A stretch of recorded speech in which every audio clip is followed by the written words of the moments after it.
My father, Alex Mason, gave up everything he had. He abandoned me so he could defend his country from people like you. I hated him for that. But now, here I am. With you. So we are the same, David.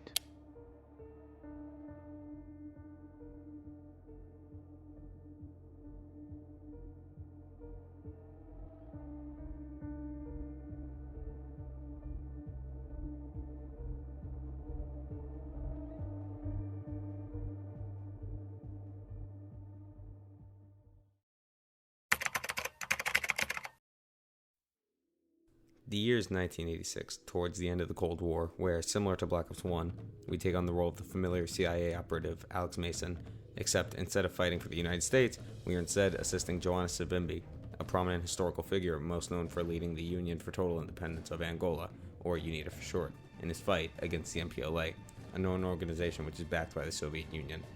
Our mission, of course, is to hold back Soviet influence in the area.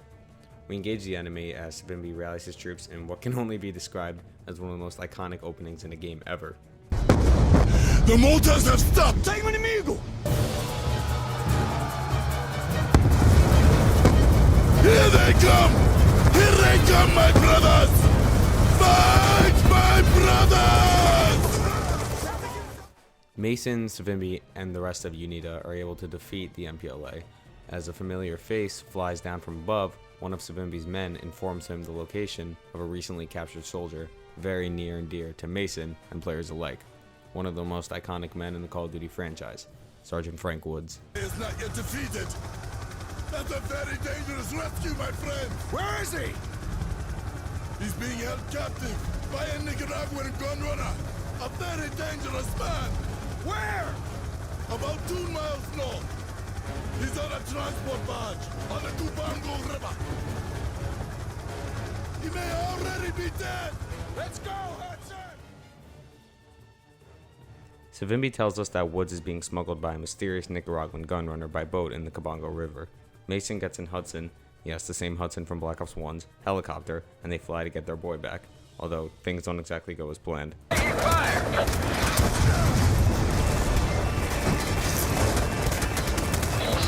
We're going down! Jump, Mason!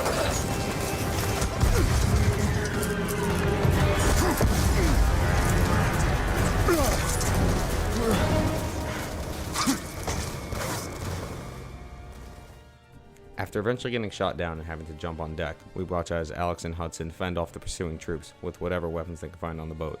Now, luckily, it is a gun running operation, so they have more than enough to get the job done. After clearing out the MPLA, we come across a shipping container that intel suggests Woods is located in, and after opening it up, the scene is something that looks like it came straight from hell. Give me a hand with this Mason!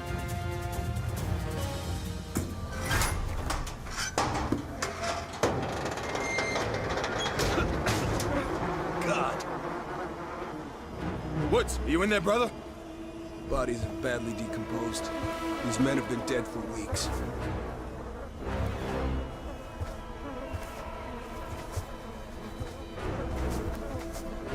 Woods.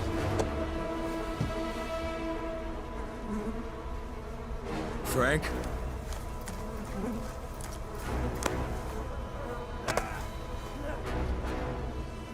Frank! It's me. It's me, Mason. What did they do to him, Hudson?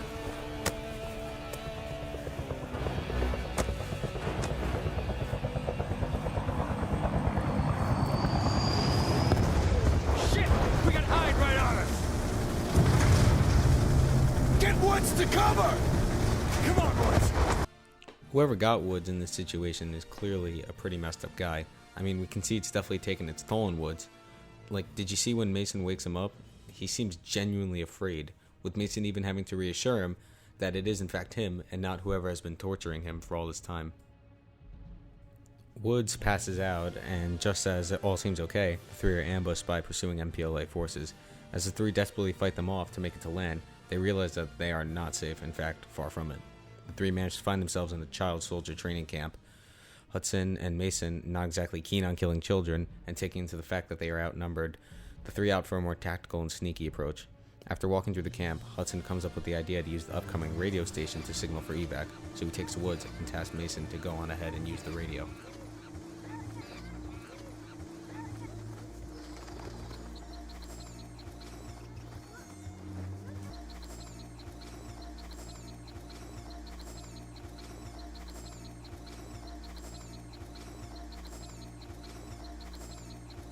Mason aims his gun at the head of the radio operative, expecting this to be an easy takeover, although it doesn't necessarily go to plan. I don't really know how to explain it, so I'll just let the clip play out. Mullah Rahman. Do not concern yourself with local politics. Prosta marionetka. Как ты. Bien. Как сказано. You're a dead man unless you do exactly as I say. Tune the radio to... You're going to kill me, see? No one move or this fucker gets it! El americano le está diciendo que no se mueva. Shut up! Él piensa que está en control, pero él no I es. said shut up! Lower your weapon! I swear to God, I'll kill this bastard! Los americanos no saben nada sobre la lealtad. Quizás nosotros deberíamos demostrar. You son of a bitch!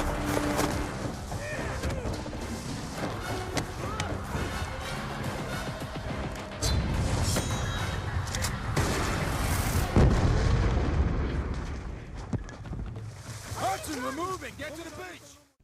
Okay, a lot just happened there. First off, I think we can all agree that radio operative definitely had something wrong with him, as no ordinary man would challenge anyone in that scenario, let alone a trained killer like Alex Mason. But regardless, we see as Mason and this operative exchange blows. This operative clearly has been trained, as he's able to put up a fight, where Mason does eventually win and gets shot off before jumping out the window, just as the grenade goes off, presumably killing the operative. Mason regroups with Woods and Hudson, and the three engage in a fierce firefight through the jungle. It really does seem like they're about to die until the MVP of this entire mission shows up. Oh, we're getting out! No. Fucking Russians. Damn it. No way out.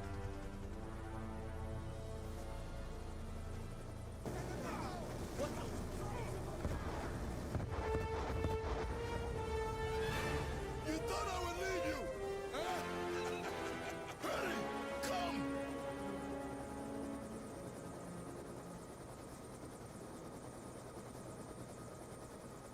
Well, we got him, Mason.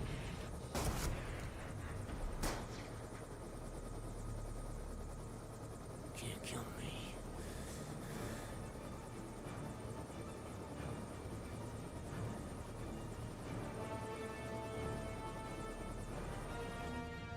You can't kill me.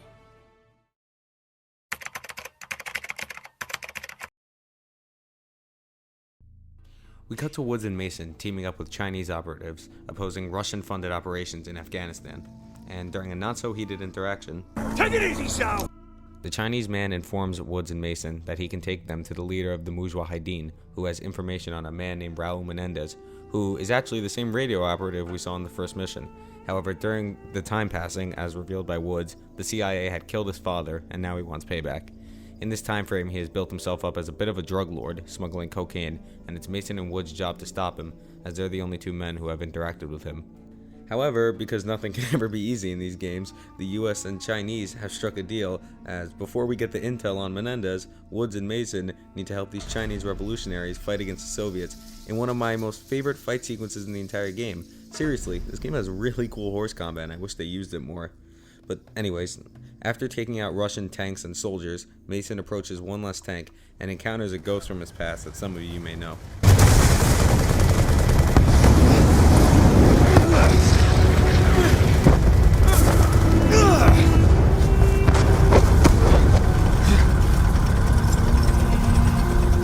Vision! Come on, brother! Bring us alongside the tank! Here, catch!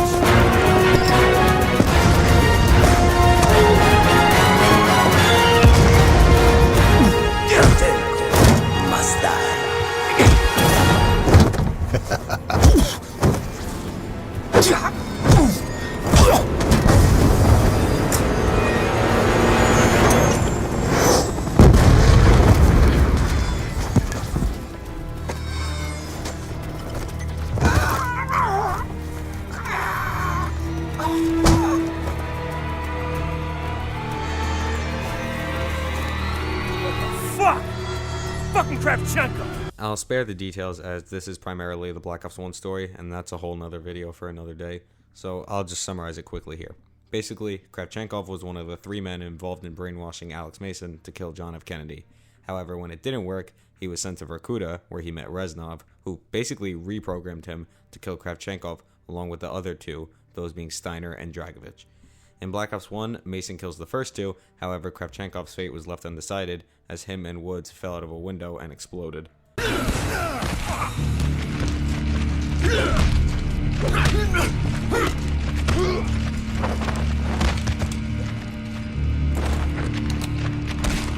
Not this time, American.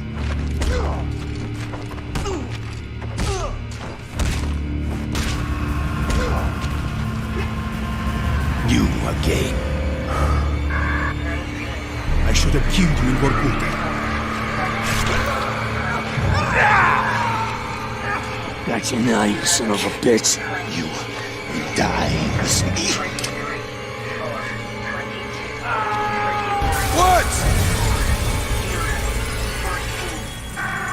Following this, we assume they both died. However, if Woods made it out, it only makes sense Kravchenko did too.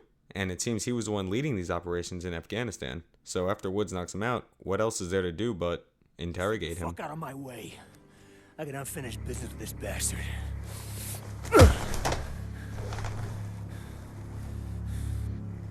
I left you to rot in Vietnam, Sergeant Woods. You should be dead. Well, nobody told me. My buddy Rahman tells me you're doing business with a Nicaraguan named Raul Menendez. What do you do for him?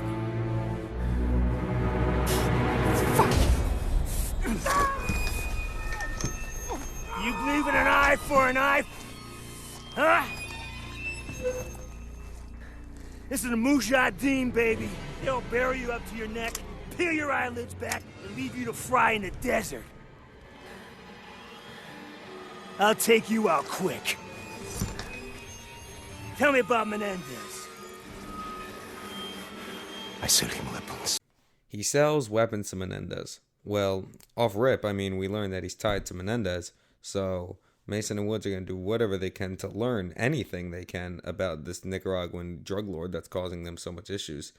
I mean, Mason sitting here resisting his programming just so that they can learn whatever they can. Let's see how the rest of it plays out, though. That doesn't sound too Soviet of you, brother. The Soviet Union is dying. Money's all that matters. Where do the weapons go? Cuba. Angola. The Third World. Why? If you tap F to resist, which the rest of this video will assume you did, since that's what happens in canon, Kravchenko tells us what he knows. We hear that he sells weapons, in which he explains it's for money for the crumbling Soviet Union. He then tells us that the weapons go to Cuba and Angola, and when Woods asks why, we get a pretty interesting and important line of dialogue. Menendez wants to see the world burn. That's not gonna happen. Oh. He's more powerful than you know. He even has people in the CIA. He wants to see our world burn, and he even has people in the CIA. It's interesting that he says he wants to see our world burn. Not the world, but our world. This could possibly imply that his main goal is not power, but something destruction related. But how would that specifically destroy our worlds? Whatever, it's too confusing for now. And how would he even have people in the CIA? That sounds crazy, right? As seen in the video above, the pair are then betrayed by the Chinese, where their leader relays a message from Menendez, and he tells us something very interesting. He tells us that we must suffer. The pair narrowly escape death, where Mason believes Reznov came to rescue us, showing he is still suffering from the effects of Black Ops 1. So, in a desert buried, here, who does your father think rides up on a horse to save us? Tricky Vic. Yeah, see? You're just like your old man. No, it wasn't him. That's not. Come on, if you think it was him, don't you think he would have stuck around for a bit, huh? Maybe explain some shit? Something I forgot to mention is that this game does not take place in chronological order. There's two stories, one following Alex Mason, as I've been explaining, and one following his kid David, who you can see on screen, in the year 2025. I've tried to keep as much information from the future story out, only adding in when it benefits the video, such as right now. It's also noteworthy that all of these missions that take place in the past start with David going to Woods in the retirement home because Menendez has evaded capture and is still around to this day. But now David is tasked with capturing Menendez, just as his father and Woods were back then.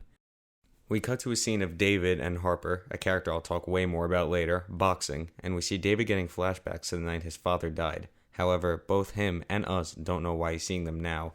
It's just something interesting to keep note of. During the interrogation of Kravchenkov, they learned that Menendez was in Nicaragua, and better yet, the military dictator of Panama, Manuel Noriega, was offering up his location to the CIA in exchange for $1 million. It's no surprise that the CIA take this deal and offer Woods and Mason and Hudson to the jungles of Nicaragua, where current-day Woods says something very interesting. He says what they did there was an accident, that we don't target civilians.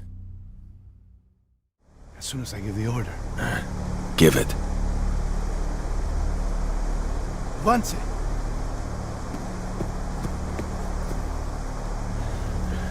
Let's not fuck around here, boys. Let's smoke this bastard.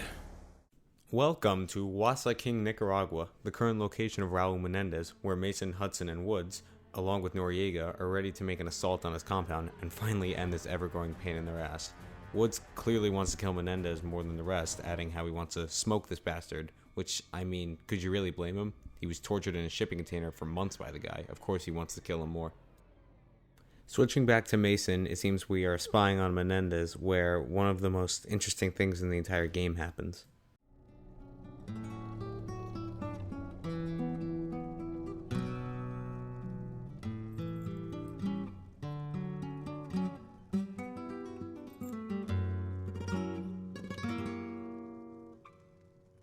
Niño precioso, más que el niño, risueño niño, Dios del amor. That's right, for the first of 2 times in this entire game, we get to play as the man himself, Raul Menendez, where we see him in his sister Josefina's room, where he seems to be comforting her until one of Noriega's men knocks on the door. That's who you just heard. And the rest of the clip, I honestly couldn't do it justice explaining it. You just have to watch it for yourself first. ¿Cuántas veces te lo tengo que decir que no me moleste? ¿Qué carajo?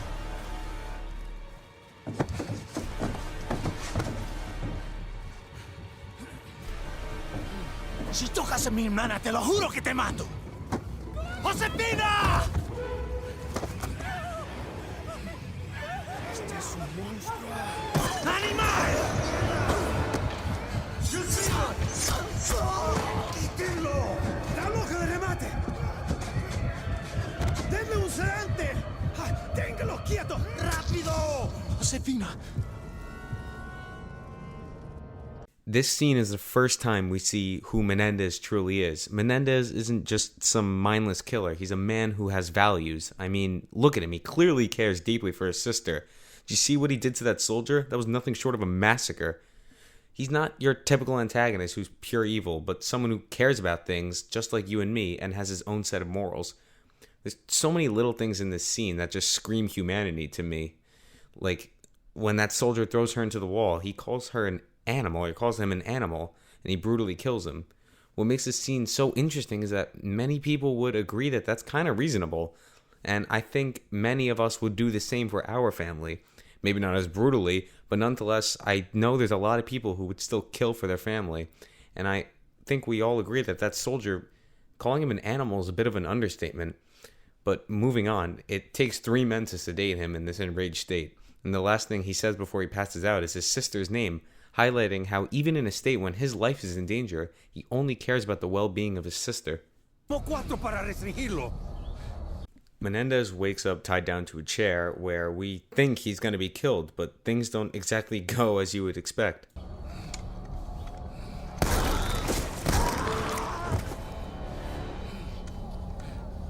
No witnesses.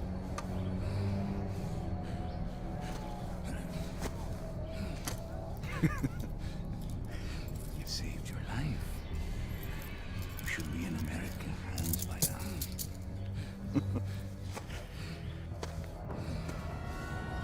Call it fame.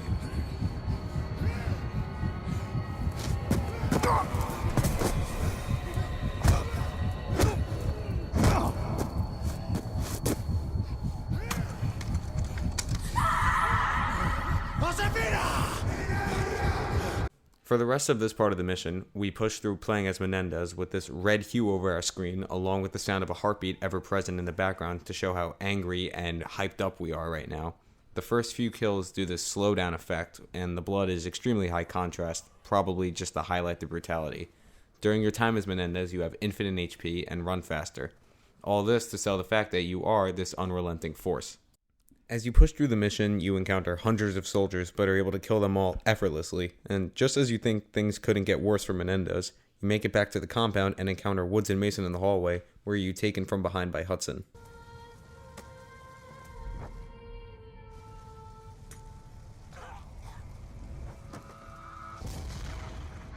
In his rage, Woods, for all the pain Menendez caused him, torturing his men in front of him, locking him in a container, does something that would change the course of everyone's lives involved forever.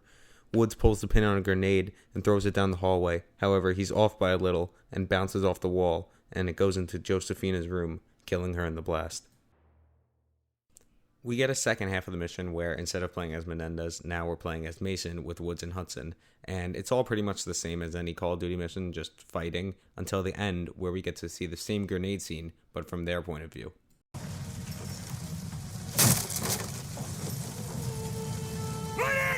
Let's go!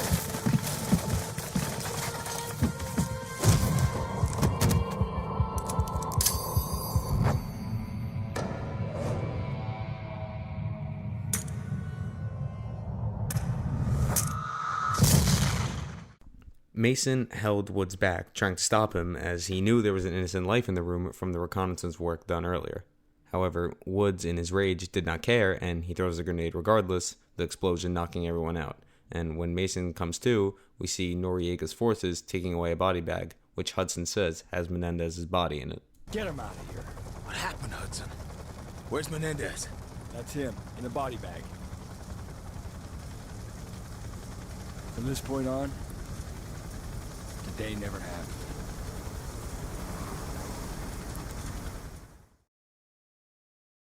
We cut back to present day, where Woods, who as stated before was telling the story of said mission, claims that Menendez was taken away by Noriega's forces and then just showed up out of the blue again. However, David can tell something's off, so he asks Woods why, when Menendez was here, did he not kill him? I mean, after all, he was the one who killed Josefina, and Menendez clearly cares a lot about his sister, as we saw. Interestingly though, Woods doesn't say anything. Instead, he shuts down and tells David to just focus on finding Menendez. But he could have killed you. So why are you still alive, Frank? Now it begins. Done talking. We'll find that maniac. We cut to Woods telling David that there are major protests going on in Iran and North Korea, both under the group Cordis Die. The leader is anonymous, however, Woods tells David he knows exactly who it is. Jeez. So while corporate America is kissing China's ass, Now the mysterious Cordis Die social network has crowdsourced simultaneous protests in both Iran and North Korea. Never seen in public, who really is the leader of Cordis Die? He's known only as Odysseus. Odysseus, my ass. Raul fucking Menendez. Asshole. While talking to David, Woods mentions a Chinese stock market crash causing trillions of dollars to be lost in hundreds of countries. Cordis Die, led by Menendez, is spinning the story, actively saying it was ordered by the White House. Premier Chen is outraged by Cordis Die's leaked memo, alleging the cyber attack was covertly ordered by the White House. Cordis Die's entire goal with this situation is to cause the people of America to lose faith in their government, even though, for the first time, they're actually innocent.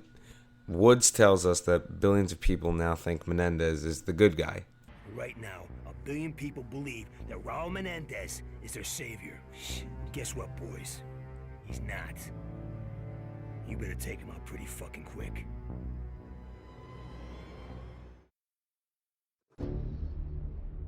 Look at that.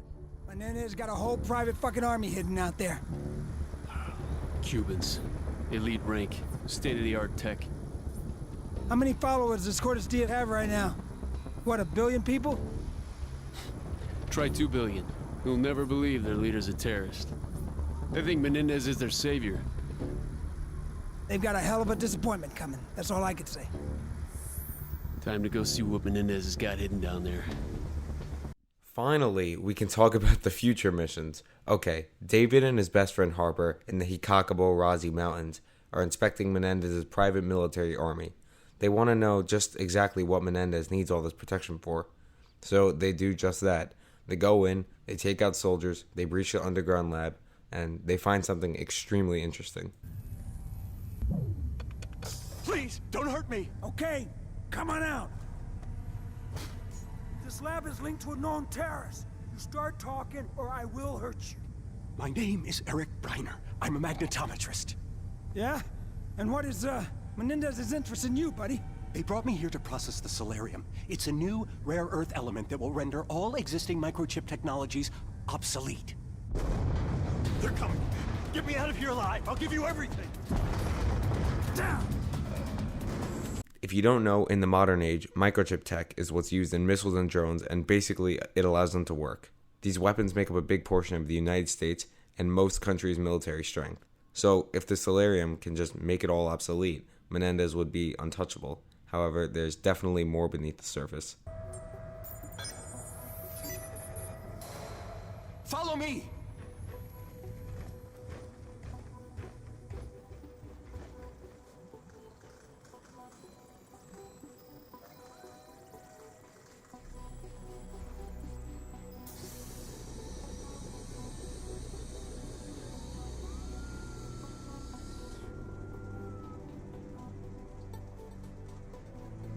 Quantum entanglement. This single device has more processing power than your entire military infrastructure. Rumors around the lab were that Menendez plans to use it as a basis for a massive cyber attack. I heard talk of something called Karma. It may be the name for the cyber weapon. If Menendez uses a Celerium worm to initiate an attack, there will be nothing anyone can do to stop it. Stop it. Okay, there's a lot we learn here, but also a lot of questions we get. So first, we learn Menendez wants to launch a cyber attack, presumably on the United States. Secondly, we learn the name of the cyber weapon, Karma. And finally, if Menendez uses a Celerium worm, then basically everyone's fucked. We would have learned more, however, these soldiers just had to kill him, probably so we wouldn't leak any more information. However, it definitely was enough to get started. Good to see you. You too, Sergeant. Whatever Menendez is planning, Celerium is the key to it. You finally got what I wanted, this cocksucker.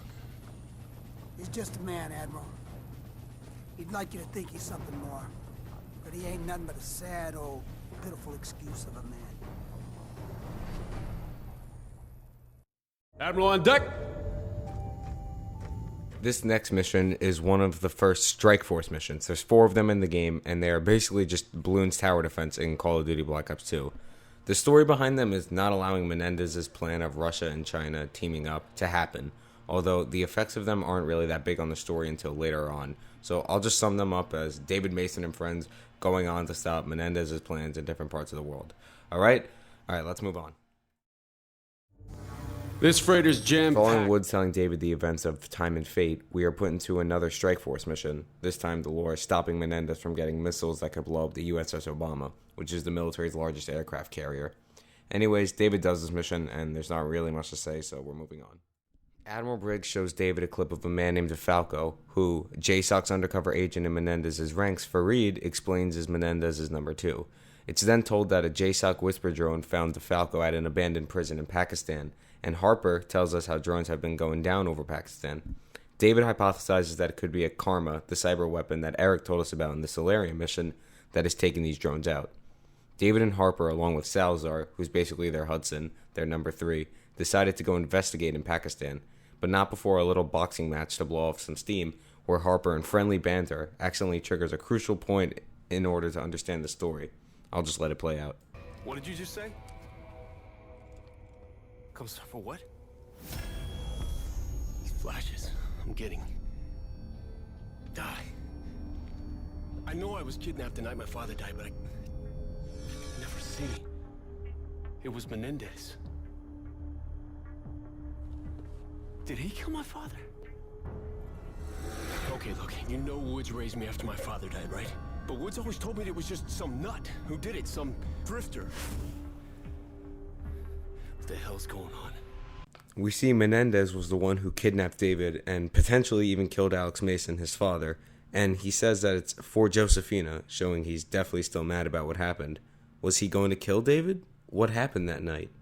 All these new questions, but for now we cut back to David, Harper, and Salazar in Pakistan to see what's up with these drones. IOSI got us pinned down! Come on, we need this thing up and running today! Your GCM must be stuck! They're closing in! There! I'm stuck! All units are active. Weapon systems online. Grenade, move!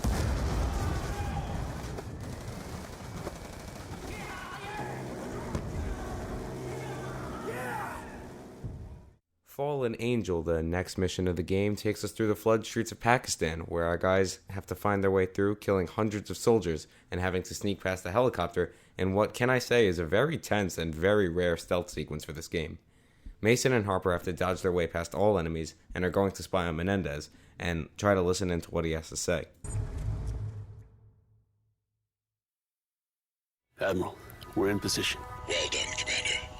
I'm patching you through Anthem's interior schematics. Now your best vantage point is going to be here, overlooking the courtyard. Claws will flank you on your infiltration route.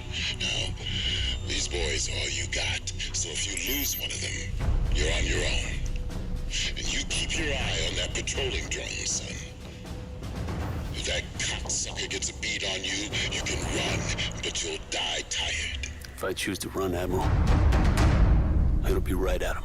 Good luck, Commander.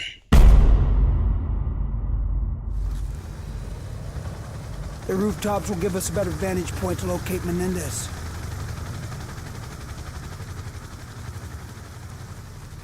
Secure ropes.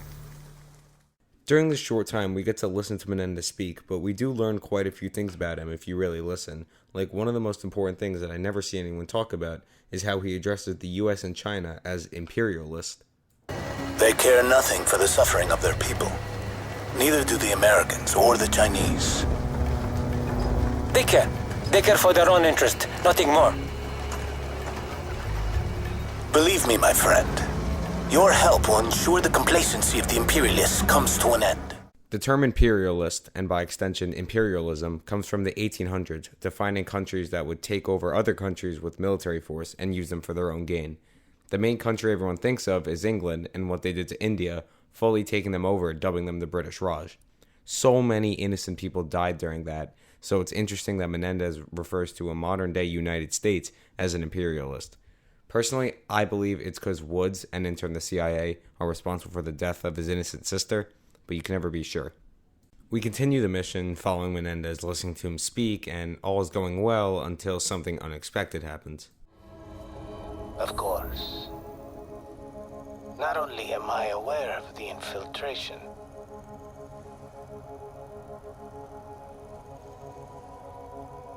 I engineered it.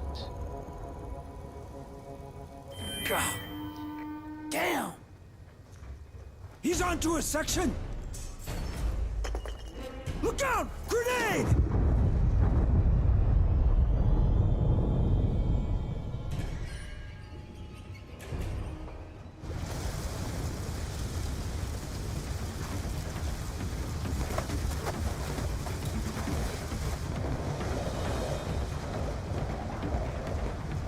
Harper and David are completely ambushed. I mean, nobody was expecting them to get caught as they never mess up. And we played it to them. I'm pretty sure we didn't mess up. So how did Menendez even know? It's really confusing, but regardless, they fought through and we get a cool car chase sequence as David and gang escape. However, before leaving, we meet up with a familiar face. Now what? Okay, whoa, hey, take it easy. Forces should not be in Pakistan. Tian Zhao, he fought alongside my father in Afghanistan. This was the Chinese representative back in the second mission, the one you could see on your screen. It seems he wants revenge too, as he wasn't too keen on being left to die in the desert with Woods and Mason. So it makes sense that he wants to kill Menendez, as just like Woods and Mason, he knows he was behind all of it. We have no quarrel with China, General Zhao.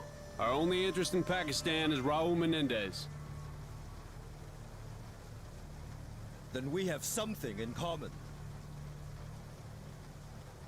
But know this, American. If you are really here for Raul Menendez, I have no need to kill you.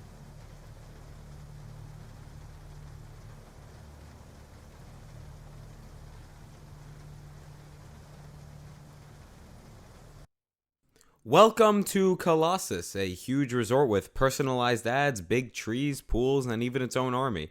However, David, Harper, and Salazar aren't here on vacation. From listening to what Menendez had to say in Pakistan, we learned that Karma is located somewhere here, and we gotta get to it before he does. So, the mission? Gain access to the central database, search the keyword Karma, and find out what it is Menendez wants with it. As they enter the underground area to patch into the network, we get a cool sequence playing as a little robot named Ziggy. Its goal? Get the retina of a man with access to the server so that David and Salazar can bypass security. However, they are too late as Menendez's men are already here. David and Salazar fight through, plug in the soldier's retina, and search the database for Karma, and what happens is pretty crazy. For work, Fareed? I thought you had faith in me. Okay, we're in. The Karma weapon may have been smuggled on board alongside regular supplies. Search supply manifest, keyword Karma. Nothing. Search automated security systems, keyword Karma. We're missing something. Search security camera image database, text recognition, Karma. There.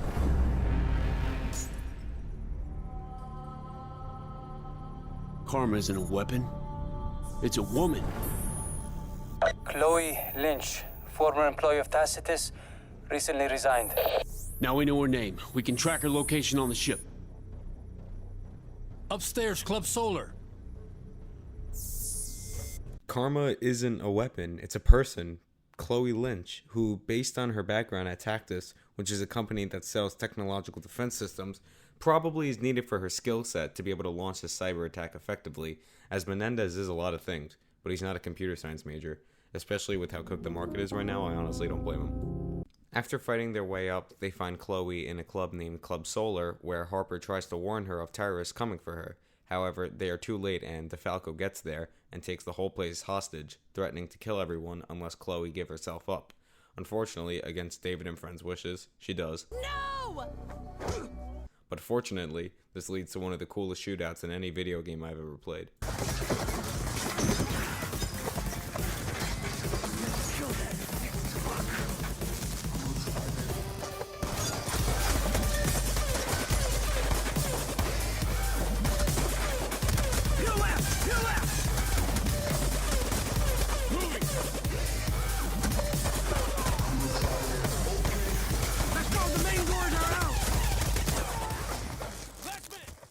Following the shootout, Mason and friends realize that DeFalco is attempting to escape with Chloe, so you must chase him down. If you don't catch him, he escapes with Chloe and you'll be punished later in the story. However, if you do save her, then J-Sock just made a crucial save. Sal, help me with the garbage. So, without your expertise, Menendez's plans for Celerium will have hit a roadblock. It may slow his progress, but it won't stop him. He'll get what he wants. Believe me. I.E.D is the second to last Strike Force mission where you escort a convoy holding Russian and Afghan VIPs and destroy any landmines in between the convoy and its destination, saving the lives of all the VIPs. Menendez's goal with this was to use Cordis Die to make it look like the United States is killing these men to generate tension between the three countries. By doing this mission, which is optional, you make sure that no false narratives get into the world and keep all the tension that Menendez thrives off of down.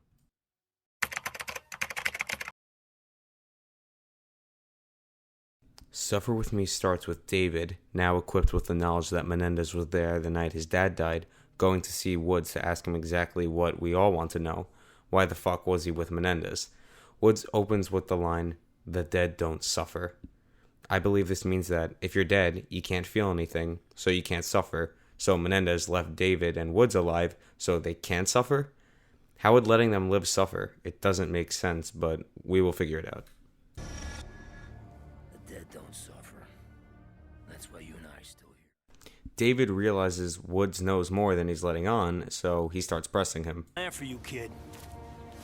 He's been working it for 30 years, and he is counting on you coming after him. Wait a minute. Frank, do you have intel? Remember that pendant? Disappeared. What do you think? Just sprouted legs and walked away? This guy, he knows every angle, every move you're gonna make. He's gonna take out 20 or 30 man people, and as if that's gonna bring her back. It's about his sister. He killed my father to get to you. Isn't a clean shot with that guy. Hey! Woods tells us what I and you probably have been expecting, that it's about his sister, and we finally hear who killed David's father. It was Menendez. However, when David asks Woods about it, he seems to shut down, requiring David to keep pressing just to figure out, as David so kindly asked. What the fuck happened in Panama? I was pretty sure we got him in Nicaragua. About a year later, he shows up in Panama with that piece of shit Noriega. That's the last straw for the CIA. The orders come down from George H.W. for a snatch and grab. So your dad and I, we go in. What a shit show. Woods, Mason, and the entire CIA are upset about seeing Noriega with Menendez, more upset that Menendez is alive. So they're going to snatch Noriega in Panama, ruin his reputation so that there would be no uprisings. However, during this mission, something seemed off. Mission was good. Planning good.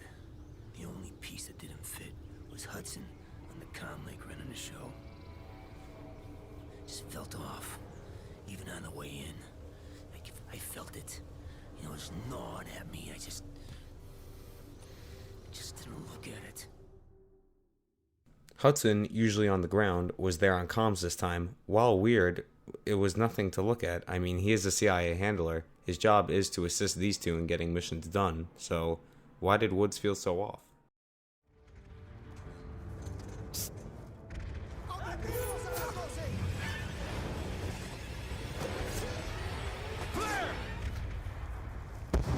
For the first time we play as Woods as we raid the compound, not Mason, which was definitely a cool switch. Regardless, as the pair raid the compound together, Hudson is unusually quiet on the comms as the two are awaiting the order to go grab Noriega. Where the hell is the pen? Hudson? Hudson? We have confirmation on location of false prophet. Adelina Hotel, room 225, moved to secure. Hudson out. Finally, with Hudson's confirmation, the pair can storm Noriega's room and capture him. Ready, Woods? Let's do it.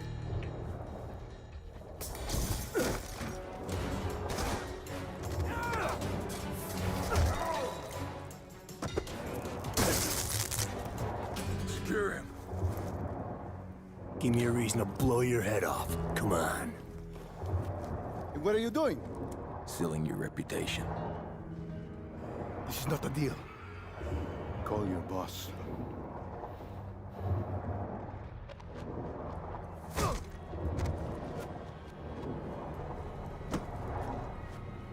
Put your ass in a chair. Hudson, it's Mason. Go ahead, Mason. Post Prophet secure. Moving to extract. No, negative. Stand by for new tasking. Objective False Prophet has intel on a priority Nexus target. Escort him as PC to alternate location for prisoner exchange. More to follow. Precious cargo, my ass. Nexus target? Who's more important than this asshole? Yeah, I don't like it either, but let's just get this done. We're burning too much time. He even has people in the CIA. Fucking Kravchenko. Remember what he said in Afghanistan? There's something else going on here, Woods. As the mission is completed, Mason and Woods are informed by Hudson that it is in fact not over, and that they are using Noriega as a prisoner swap to get a more important target labeled Nexus. The mission was snatch and grab. The fucking Hudson gets on the radio. Says that Noriega is not the mission. It's a handoff. It's a prisoner swap. And right fucking then I should have known. And right then and there. I should have known right then and there. Like, what the fuck is wrong with me? The bastards don't treat civvies any better than in Nicaragua. They're amped out of their minds on drugs. The two are clearly skeptical about their mission, for some reason calling back to what Kravchenko said in Afghanistan about Menendez, but regardless, they push through as it's their job.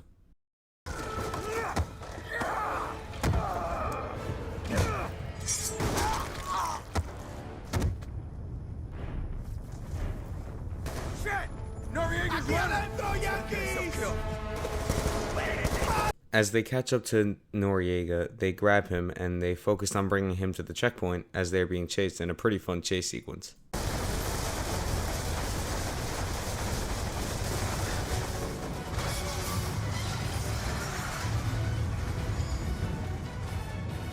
Okay, checkpoint's up ahead. As they make it to the checkpoint, Hudson, who has been very quiet, comes back on the comms and when asked about Nexus target, just tells Mason, "You have to trust me." Sirs, your transportation is ready. This way, sir. Do you still have the precious cargo? Yes. But who the hell is Nexus target? What's more important than objective false prophet? You have to trust me, Mason. You have to. Hudson out.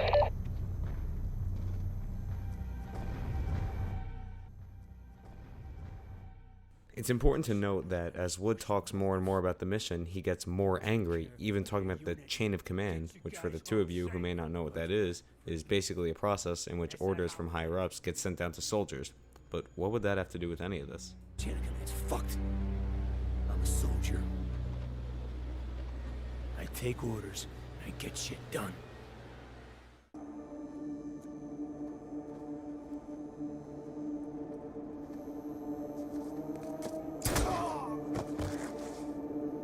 No one must know I betrayed him.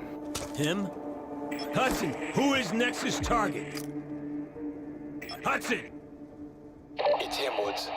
Nexus target is Raul Menendez. You should have told us, Hudson. You should have told us. Nexus target is Raul Menendez. We don't know how he was captured, but who cares? All seems great, right? We get a free shot on the man who has caused so much problems for so long. But this mission has been weird from the start, and Woods and Mason have had their suspicions. So as Woods lines up his shot, he can't help but think what Kravchenko said back in Afghanistan. He even has people in the CIA. While Woods is very confused, he can't pass something up like this. I mean, all the pain and suffering Menendez has caused him, torturing his men in front of him, leaving him in a container, evading capture so many times. This, combined with the fact that Hudson, a man who he may not like, is a good soldier, telling him to fire, I mean, why wouldn't he? So he fires.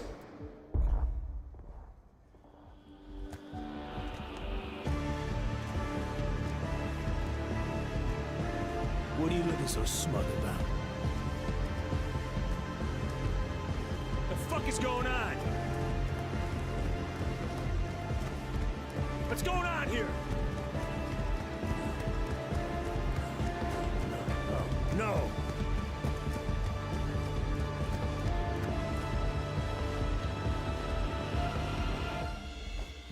Mason! Fool. You bastard!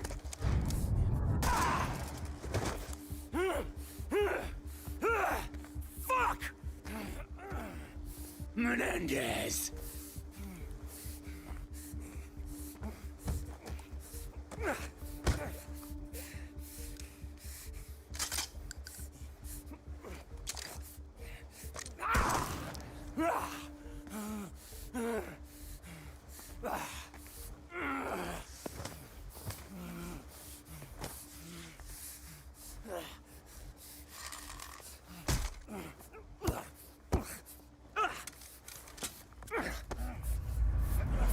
It was all a setup. Everything. This whole thing was planned. Kravchenko was right. Menendez did have people in the CIA. Whether it was Hudson or something threatening Hudson, it didn't matter.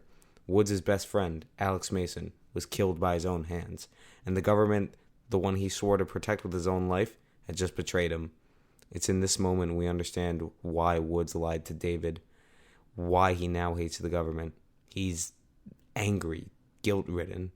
This is what Menendez meant, and why the mission is called Suffer With Me. Woods took the only person left Menendez cared about, so Menendez simply responded in kind, taking the only man Woods considered a friend. I don't even blame Woods. I don't even understand how he copes with this. Probably a lot of smoking, as throughout the game he's always seen asking the nurse for more smokes, as he calls it. The nicotine probably being the only thing keeping him from killing himself. All of the ideas, though, are explained more in the following scene, and I'm putting a disclaimer here. If you couldn't handle the last scene of Woods getting his legs blown off, or you're just sensitive to gore in general, I'd recommend skipping this part of the video, as it gets pretty bad. But with that, let's finally see what kind of man Raul Menendez truly is. Your best friend, Alex Mason, is dead. By your own hand. Do you understand why? He was gonna kill David. Because you must suffer, as I have suffered. Now one more must die. You, Woods, or David. Make a decision now, or in 10 seconds you're all dead. Woods, I can't. I have 2 kids. They... Fuck! Okay, me! Do it! Do it!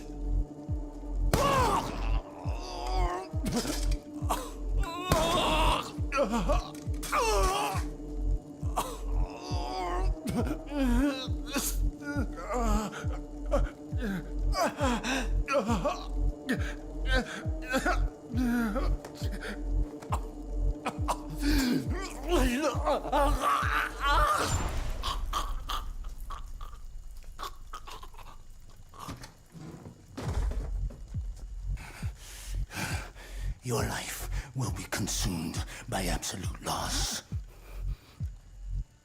Then and only then will you understand what you have done to me.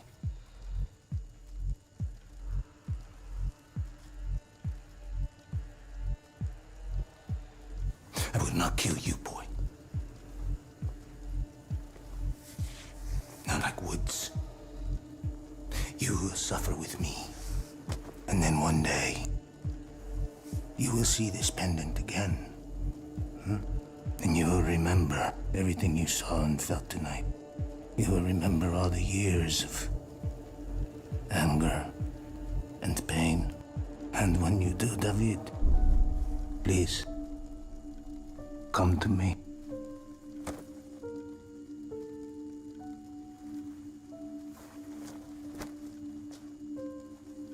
Dad. No! Dad!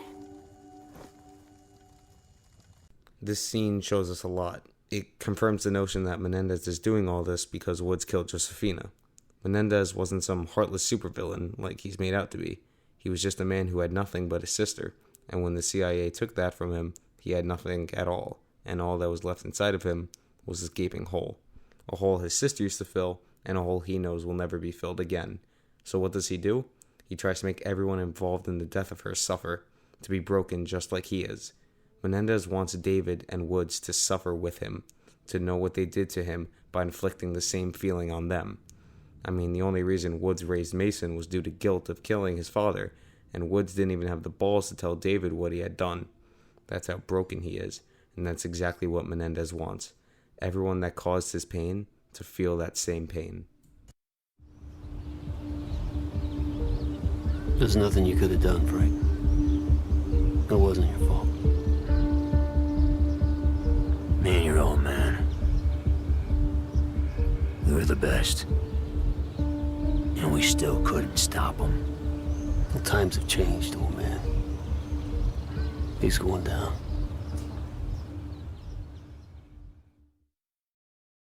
David Mason, who, with Alex Mason dead, will take the name of Mason for the rest of the video, realizes there's nothing Woods could have done, and he tells him that. But what Menendez did to Woods is so ingrained in him, it's so deep that now he has no hope. He's just completely void of any happiness, as he feels he doesn't deserve it. This just goes to show how good of a job Menendez had done. The next mission is a strike force. It's the final one, so here we go. The goal in this mission was to kill General Zhao so that China and Russia would not go to war, stopping Menendez's plan. Once again, it's optional, but nothing happens right now if you don't do it, so we're not going to talk much about it. Down, doors open.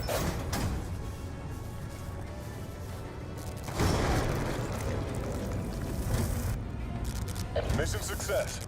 Target is confirmed in. Copy. Ensure photos and site exploitation are complete and move to extraction site. Did you do it? I'm in. Fucking ace, isn't it? You don't understand. Right before I quit Tacitus, I created a Celerium worm, which could decrypt anything. Quantum shit don't crack this easy. Even for me. Menendez's network. All the country's getting fucked with a new Cold War. Wait a minute. New York, DC, the Pentagon, Shanghai, Beijing, Hong Kong.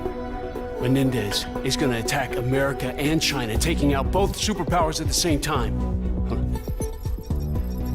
All those files have the same prefix, 61961. 619. Oh my God, June 19th, that's tomorrow. Junio 19. Freedom Day.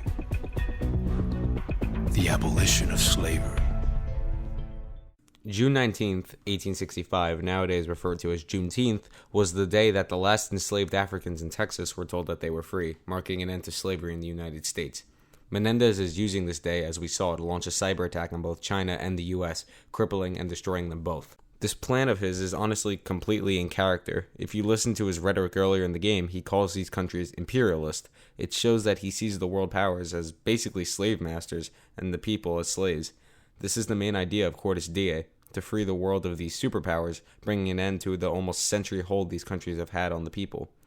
These ideas will be explained later in more depth, but for now, we definitely have to do something about Menendez. Our Blue Force tracking is down. We can't ID you as friendly. So no matter what happens out there when the bullets start flying, you cannot blow your cover. Just stay cool. We'll get you through this.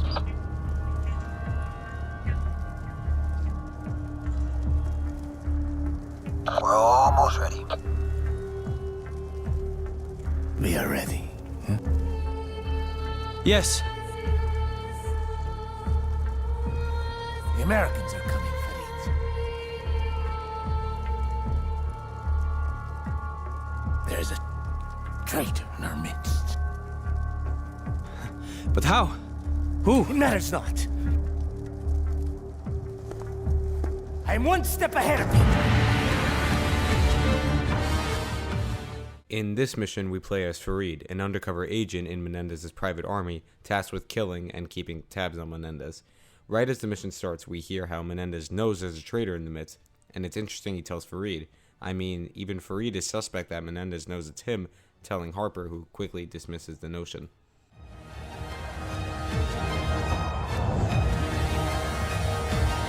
Come, Farid. It is time.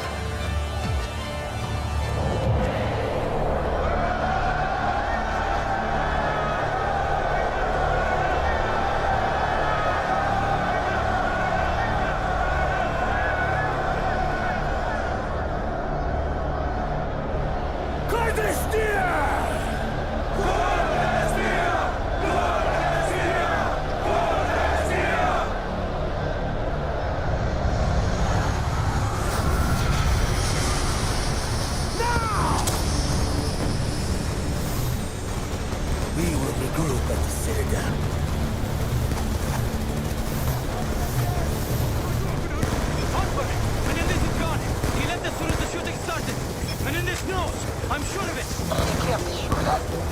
I mean, if he knew, he'd be dead already. He told me to meet him at the Citadel. We can't give him a chance to dig in. Move through the city and re-establish contact. Marie, head south through the market. Good luck. Menendez tells Farid to meet him at the Citadel, so for the rest of our time as Farid, we fight through the streets of Yemen to meet Menendez. fighting allies instead of foes.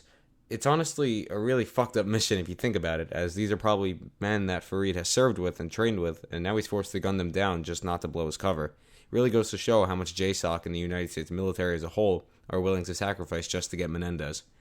We can also see this is mentally affecting Farid, with Harper having to reassure him a few times throughout the mission, which is honestly really nice of him, as he doesn't need to do that. Egghead, listen to me. You stay strong, my friend, and I promise you, I'll get you through this, okay? Yes! The rest of this sequence is just a fight to the church, killing guys as you go, so we can just skip to what happens to when Farid gets there. We get to the Citadel, where we can finally confront Menendez, and oh shit.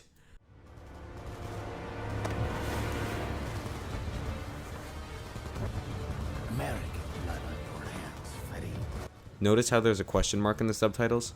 Is Menendez asking if that's American blood, or is he asking why is there American blood? It's just something to think about. Measured by losses. Farid, are you still with me? We're hit! We're going down! Measured by gains. Damn it! Ah, fuck! Here! No! Good! No! Oh, man! You knew that I would be here. Who betrayed me? You're wasting your time, you fucking bastard, you! You won't get shit from me! You guys! Come on! Is that all you got? Huh? Fade!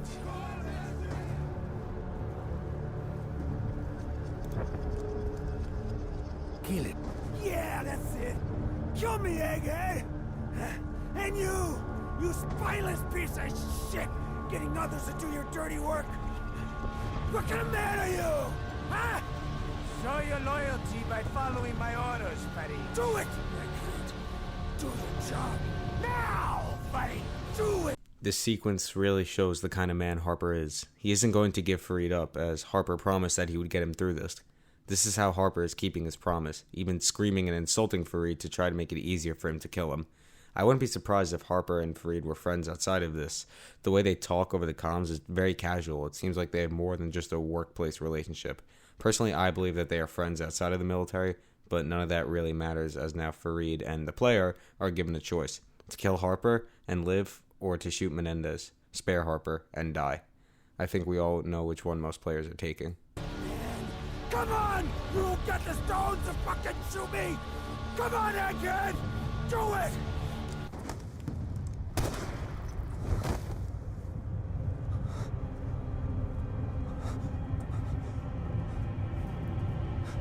You betrayed us, Farid.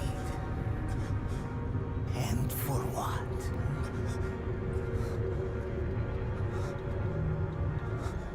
To those he served, your life means nothing! Notice the gun Menendez used to kill Farid? That's the Executioner. In Black Ops 2, it's a shotgun pistol with not that much range, but it's deadly up close. Menendez orchestrated this whole thing. He knew that Farid would try to kill him, so he set it up that he would be very close, and pretty much had the best close-range weapon so he could be ready to kill him. It's the little details like that that show you how smart Menendez is. He really is a master of orchestrating these situations, just like back in Panama, with how Alex and Woods, now Harper, is most likely going to feel guilty for the death of Farid, just like how Woods did with Alex, and if you shot Harper, then Farid would feel it. Either way, it's just another person Menendez makes feel the same emptiness and guilt that he carries with him at all times. For the second half of the mission, we play as Mason, who first sees Harper, who, because of Farid's death, was spared. We know that Menendez only spares people, as Wood said earlier, because the dead don't suffer. This is Menendez's way, as I said before, of ruining Harper. But regardless, now we play as Mason, trying our best to get to the church before he can escape, so we fight through the streets of Yemen, this time shooting the bad guys, and after a long fight, Mason finally gets to confront Menendez. Menendez! Secure him!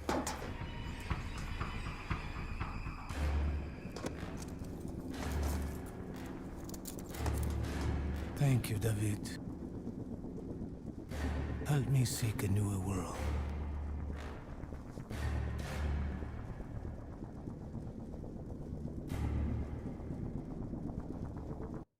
Notice how calm Menendez was? I mean, he even thanked Mason for helping him seek a new world, whatever that could mean. But both us and the player know that Menendez is always one step ahead, so we're not taking any chances. Mason and his friends at JSOC decided the best place to hold Menendez would be the USS Obama ship carrier, as it has the most US military presence out of anywhere in the world. Perfect to store a known terrorist who thrives on manipulating situations. We gotta bring him somewhere where everyone wants him dead, then he can't do anything. But it's on this ship that we finally get to see Mason finally talk to Menendez and try to get some answers from him.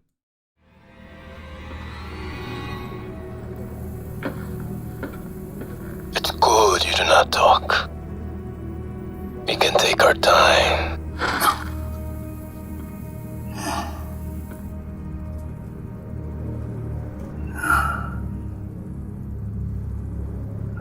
I will speak only to David Mason. Bring him to me. I will tell him everything.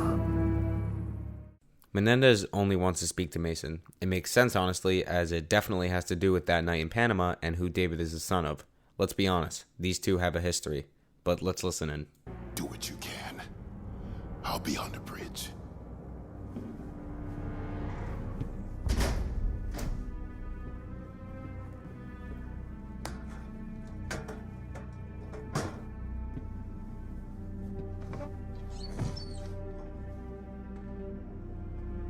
I'm not a kid this time.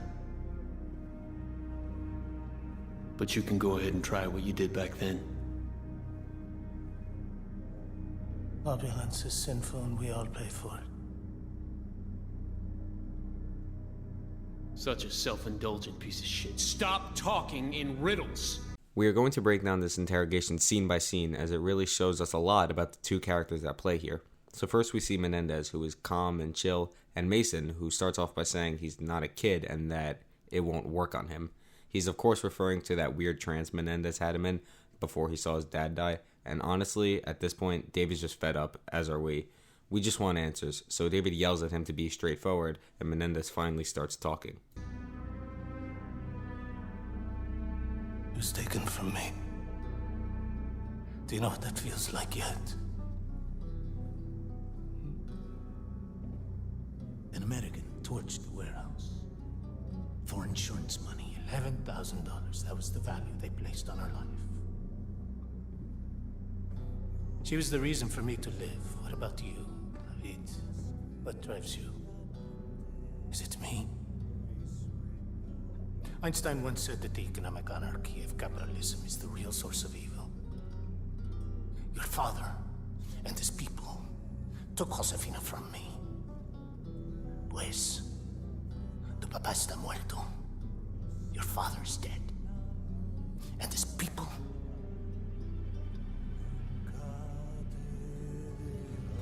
Finished. Menendez was clearly talking about Josefina, as the same soundtrack plays that played when we were comforting her as Menendez. And his people took Josefina from me. Pues, while it's nice to know that he's referring to Josefina, what exactly did he mean when he was talking about a torched warehouse, $11,000 price they put on her life? None of this is really explained in the game. However, it is in the intro cutscene of the game, so we have to go there just to see what he's talking about. My father, Alex Mason, gave up everything he had. He abandoned me so he could defend his country from people like you. I hated him for that. But now, here I am. With you. So we are the same, David. Shaped by those we have lost. I throw this to the wind. But what if I was right? Well, did you trust your noble dreams and gentle expectations to the mercy of the night? The night will always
Here we see Child Menendez and his sister in a warehouse. The date is June 19th, the day Menendez wants to launch a cyber attack. Josefina opens the door in the warehouse, only for the fire to scar her body, leaving her on death's door. Menendez, not wanting to go on without Josefina, takes the pendant, the same one that he's killed Hudson with, and was about to slit his own throat in the same way he killed Hudson, only for her to stop him and say, "Leave me." She then makes him keep the pendant, the one that, if you paid attention, he's obviously kept on him at all times. The pendant represents his love for his sister and is what drives him, but you must be confused. I mean, after all, she lived. When we play as adult Mendez, she very much is alive and looks okay. Well, notice how we never see her face? Yeah, that's because... So yeah, following the fire, Josefina was left completely blind and completely fucked up. It's why we never see her face in person and only pictures of it. She is completely messed up for life, and it's all the CIA's fault. It is for this that Menendez initially wanted his revenge, but then a time and place mission happened, and they didn't just burn her, they killed her. This was the final straw for Menendez that broke him and turned him into the bloodlusted, revenge-driven monster that crippled Woods, killed Hudson, and has caused so much pain to so many people around him. It is, in reality, all the CIA's fault. So of course he has this immense hatred for the United States. Just like imperialist England kept taking salt from India until they rebelled, the US kept taking from Menendez. First they took his sister's face, then they took her life. As he said, she's all he cared about. So Menendez has made it his mission to take everything from the people who took it all from him. This is why he chose June 19th. Also, it has nothing to do with freedom or independence. That's not Menendez's goal. His goal is revenge. To get back at the people who ruined his life. Choosing the day his sister's life was ruined to ruin everyone else's. And that's Menendez's character. A man driven by revenge and hatred. He is the representation of how far a man will go when he has nothing to lose. He's not evil for the sake of being evil. Honestly, his hatred is completely justified, and it's that moral gray area that makes these characters so interesting, as it's really easy to point fingers and say, oh, he's the bad guy. But it's another thing entirely when any piece of media can have you question who's good and who's evil, and that's what Black Ops 2 does, and I love it. But we still have 2 missions left, so I gotta shut up and move on. Yeah, go ahead, Admiral Briggs. We have a situation. We're tracking a passenger jet entering the Obama's airspace. Wait, what is that? Are those birds? They meet Endo, unequals, unto a savage race. We're under attack. We're under attack! There are hundreds of them. We've just lost camera feed to the interrogation room. Secure Menendez. Meet me on the bridge. If he so much as moves an inch, you put a bullet in his brain. You got me?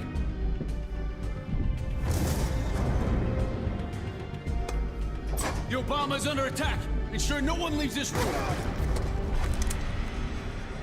How the fuck did that even happen? But aside from that, I find it interesting that Menendez says how he won't kill him. Literally, the only reason he keeps him alive is so he can suffer with him. But moving on. You know I will not kill you, David. But if you do not drop your gun, I will kill your friend. You've got 5 seconds to decide. How did you even...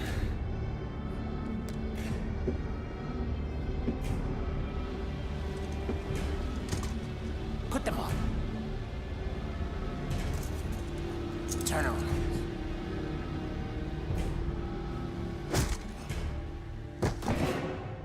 Menendez escapes, and now that the USS Obama is under attack, as Mason and Salazar, we gotta stock up. And even Salazar says that Menendez must have men on the inside, as nobody alone could have done this. We push our way through the Obama, fighting against Menendez's men, and even our own security systems, as they seem to have been hacked, until we make it to the camera room. Where are we at on the security feed? Seal the door. Should have it back up in a few minutes. I need a team cutting through this wall right now. I lost comms to Admiral Briggs. He may be in danger. Security feed. It's back up. All right. Run a facial ID scan throughout the entire ship. We have to find Menendez. Search. Security camera image database. Rebooting the whole system is a risk, sir. We have no guarantee it'll come back online. Better no system than one that's destroying the fleet. Do it. I'll need your security clearance, sir. Briggs! Menendez is right outside the server room. Do not shut down the systems. If the security goes down, Menendez will waltz right in. Briggs! Menendez is right outside the server room, and now that the systems are down, there's nothing stopping Menendez from grabbing Briggs, and it goes about exactly as well as you would expect. Also, fun fact, this is the second time we get to play as Menendez. The first time was in the In Time and Fate mission. Remember, I referred to it as the first time out of 2 that we get to play as him? Yeah, well, this is the second time. Just a fun little thing I thought I'd added.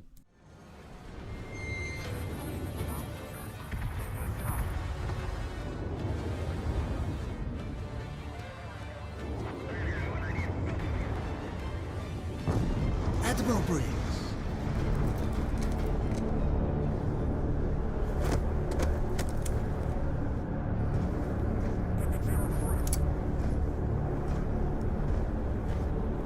Back off!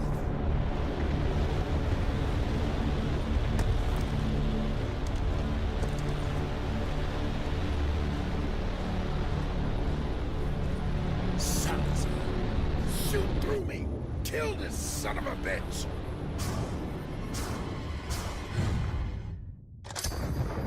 No!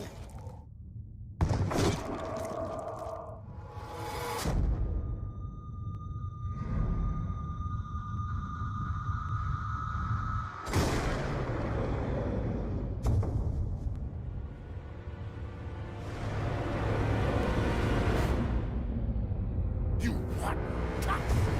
I'll surrender when it's done. I'd rather see you die than surrender, boy. I don't blame you. Why don't you have Salazar do it? Briggs is a good man, Menendez. Kill him. Shoot him in the leg.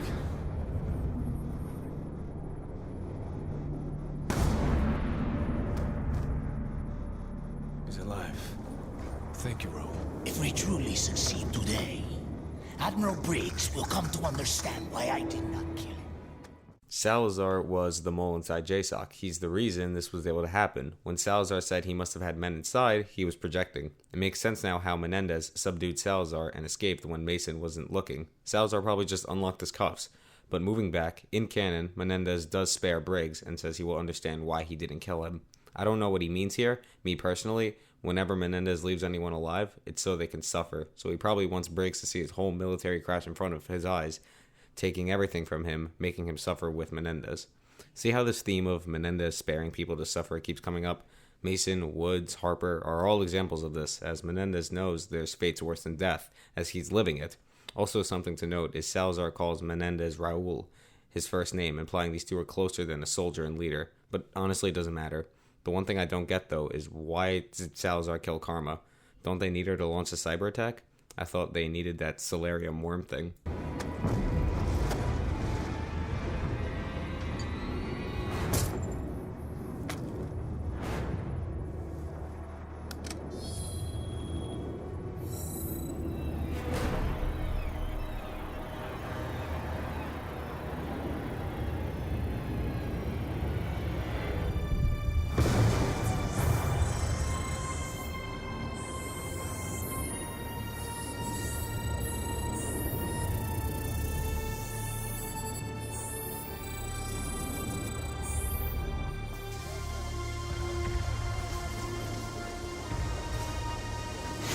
Salazar!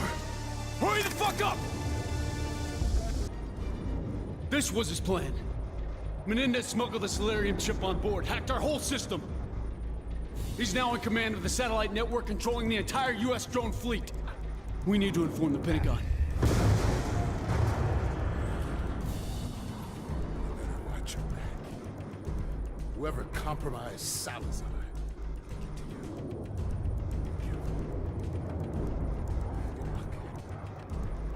Get him to sickbay. Okay. We'll need our tech team working on this ASAP. We have to find the source of the satellite control transmission. What the hell happened? Salazar. He played us all. He was working with Menendez. Fuck, how can he do that? What are you talking about? He's one of us! Section, Security Team Epsilon. We have Salazar secure. He surrendered without incident. Where are you? Hangar Bay 2. On my way! As we see, this was Menendez's whole plan. Now he controls the entire US drone fleet. He could do whatever the heck he wants. We don't know what he's gonna do, but we now do know where Salazar is. Today is a difficult day, Section. But tomorrow, we all win. Not you.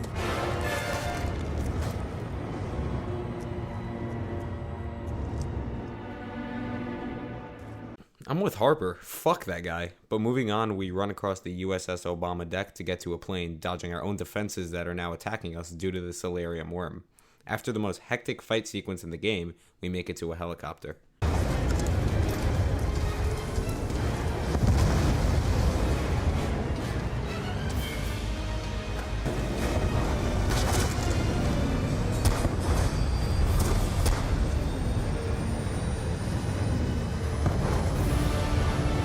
Hundreds died today, Section. I'm gonna see that son of a bitch burn for what he's done. This is his endgame. He's about to unleash drones on cities across the globe. To hack the US drone system and use the United States' own drones to cause the destruction to millions of lives, what does this make the US look like? The bad guy. The people will rebel and the US will fall. That's Menendez's end goal. At this point, we, along with Mason, know everything there's to know. So at this point, we just gotta kill this guy. We know that Menendez is now attacking the president. He wants to kill the US leader and the Chinese leader to cripple these capitalist countries, as said in the interrogation room. So Mason was assigned to the president's security detail with the goal to escort her to the prom night bunker. As you can probably tell, though, by what's going on screen, things don't exactly go to plan. Calm down. The bullet went through clean. You're gonna be fine. Still bleeding. I'm gonna give you something for the pain. Son of a bitch. Madam President, the drones took out Air Force One and Marine One. We cannot extract you by air. Jones, what's the status of the other convoys? LAPD reports surface streets are compromised. Hundreds of heavily armed mercenaries have struck LA simultaneously. Any word on casualties? Downtown LA evacuated. Preliminary reports are below expectations. Thank God. Mason, what's our next move? Madam President, we're taking you to the prom night shelter into the Bonaventure Hotel in downtown. Johnson, I want troops in the streets and these drones dealt with. NORAD scrambled 200 F-838s. They're less than 5 minutes out. This is what Menendez planned all along. Taking out the G20 leaders will cripple capitalist governments across the world.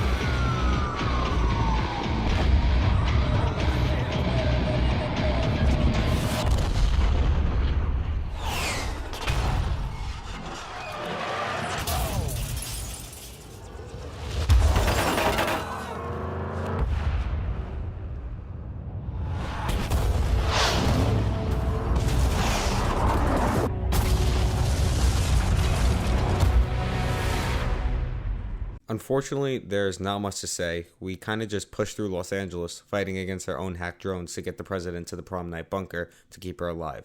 As if the president can live, then the government won't fall as quickly. While this mission was pretty boring compared to the previous mission and the next mission, we do get a pretty cool fight sequence.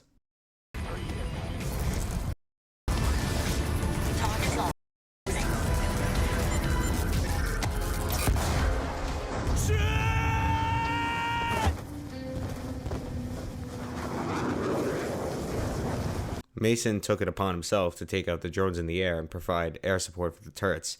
I didn't want to show you any of it, as it's a really fun sequence and I recommend you doing it yourself. Mason?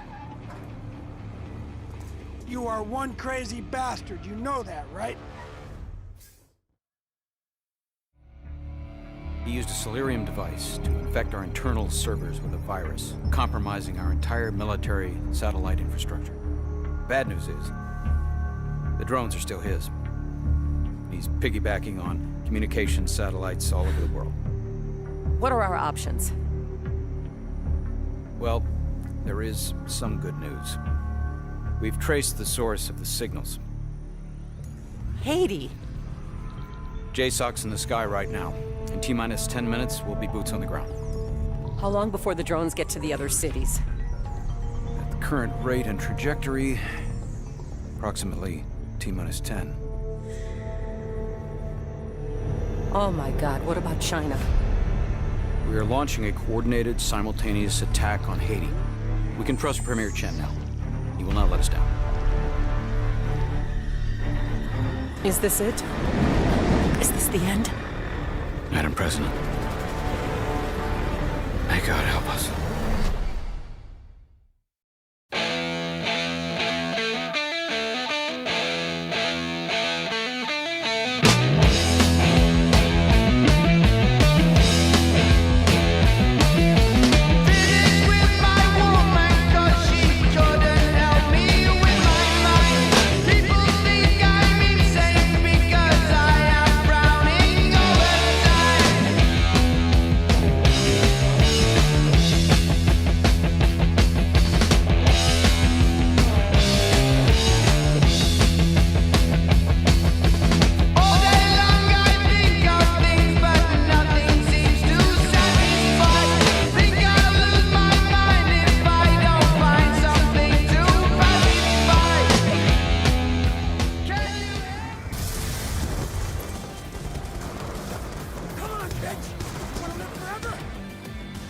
Can I just say, my favorite intro to a mission. Right off the bat, you could tell it's the final mission with that sick-ass glide-in sequence. As we land on the compound where the drone broadcast is coming from, we fight through enemy soldiers as well as our own technological defense systems, such as the claws and drones. As we push through, we make it to the broadcast room. However, we find something very interesting. Shut down the transmission. Shit. My console crashed. What do you got? Can you get in? Ron Menendez is transmitting a live webcast. He's on right now. Opulence is sinful. And we all pay for it. Los Angeles was the flagship of their absurd materialism. So I destroyed it. I'm locked out. Can you hack into the system? They thought I wanted to kill the president. We're fucked. Doña Presidente, I could have buried you 1,000,000 times over. No. I wanted you to see it. To feel what it's like. The drones are being controlled from Haiti. What? Sir, there's nothing more we can do. Today, we cannot regain access to the drones. 2 billion people exist. In abject misery. Tyrannized by war. Damn it, he's ready to strike New York. Gotta stop it.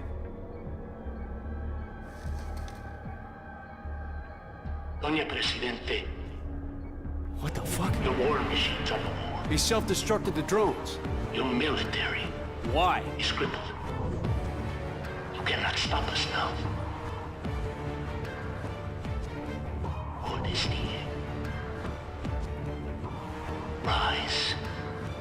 And strike while they are down. Strike now. And strike deep. All right. Let's move out. Section, we got a body, one of ours. He's been stripped of his uniform and kit. Wait, don't move him!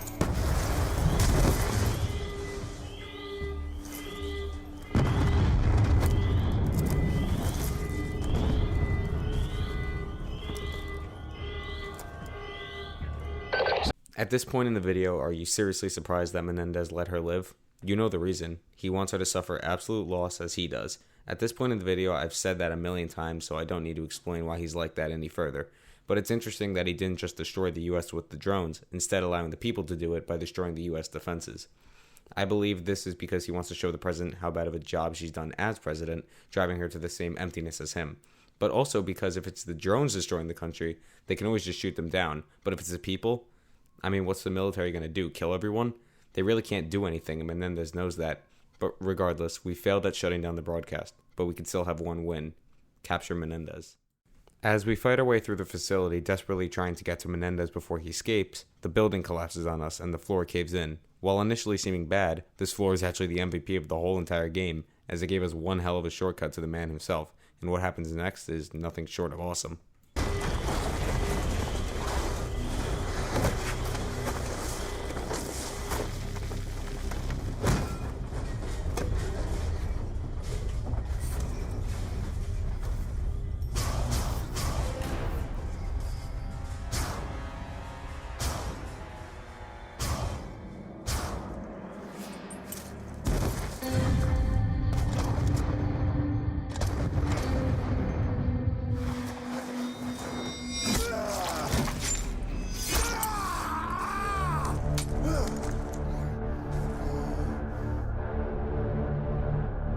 Oh my fucking gosh. Finally, we got this jackass. No chain of command here to tell us what to do. No traitors in the midst to fuck it up. There's no one but us and Menendez. And he knows how much we hate him, so he lets out one last line. Martyr me for Cordis Die. A martyr is someone who is killed for their belief in a certain faith or religion. In Christianity, the apostles are all martyrs, people who are killed for their faith. Menendez, drawing a parallel to this, shows he truly believes in his cause and can't be swayed. But honestly, I'm so sick of this guy, so can we just fucking cap him?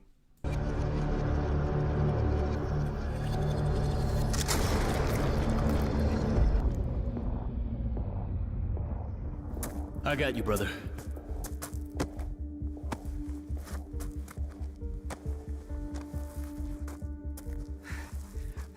You had me worried, man. For a while there, I thought you were gonna let that bastard live.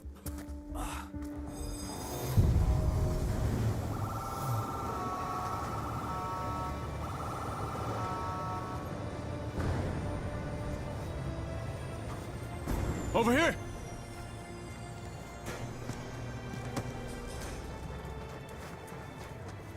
Later, section.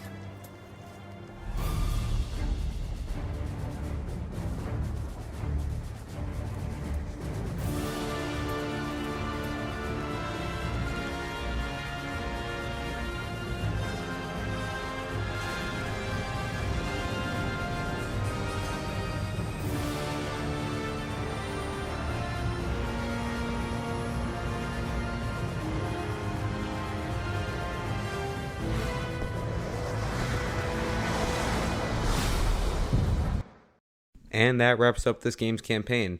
There's so many different endings, I'm only going to go over 2 of them. Look on screen, freaking Alex Mason's back. That just got confirmed by BO6 to not be canon, so we're not going to be going over it.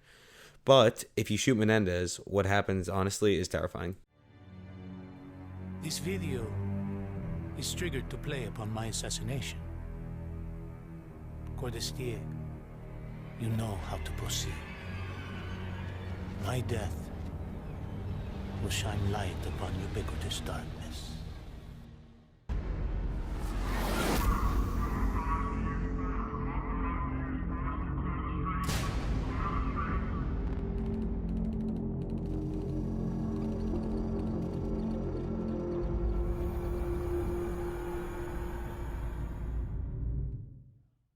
I believe Menendez wanted to die. As he says, the dead don't suffer, and now he's free of it. And on top of that, now he really can't be defamed either, so his plan succeeded. The US in this ending is probably fucked, and it's one most people chose. But to get the second ending, you have to go back and do a lot. If you kill Harper, letting Pyrrhic live, save Karma, do all the Strike Force missions, because what those allow you to do is get Chinese support for the final mission, which allows Karma to live in the end, shoot Briggs in the leg, and finally spare Menendez, doing all those things, you get an entirely different and much better ending. So I guess you're famous now for saving the world. It's very rare that we have a celebrity that has actually done something. You're not into a reality show, are you? Oh, you got it, Jimmy. Okay. So, tell me what this is like. It must be a great day to be you. Yeah. And it's a bad day to be Raul Menendez.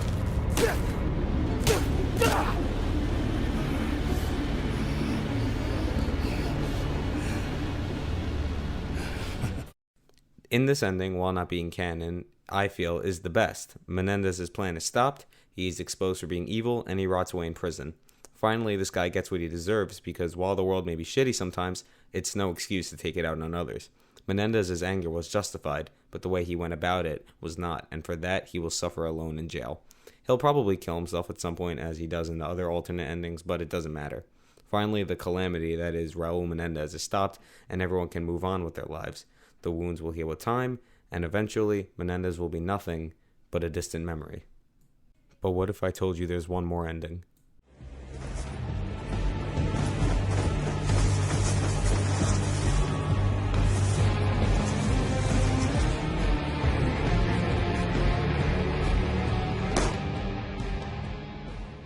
If you actually stayed to the end of this video, seriously, thank you so much. My fingers hurt just from writing this script. This is my first video like this, so sorry if it's not up to par with the quality nowadays. I edited it myself, I wrote the script myself.